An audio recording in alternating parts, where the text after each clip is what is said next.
mù lại từ lúc đó để thấy chỉ mỗi lần để cho lo xa về tiệt ý lo lũ lũ nên mình muốn muốn thì tôi ý thức hơn cao rồi chỉ sợ có biết đa lợi à nó nhưng ở đó là chỉ bỏ cả anh em thì đó là người ý thức nên nhiều nhưng có chuyện nuôi ý chỉ bao nhỏ rồi chứ cứ sai cho nên tiệt sai tiệt từ lúc đó nó có được sự tao luôn tiệt rồi ha tiệt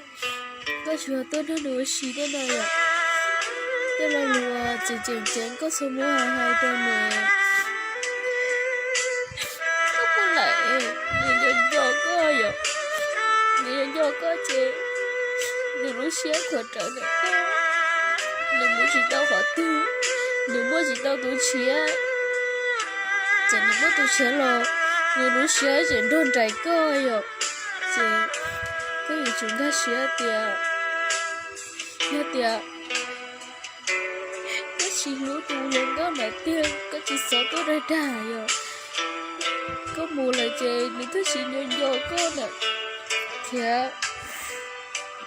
sợ tiệt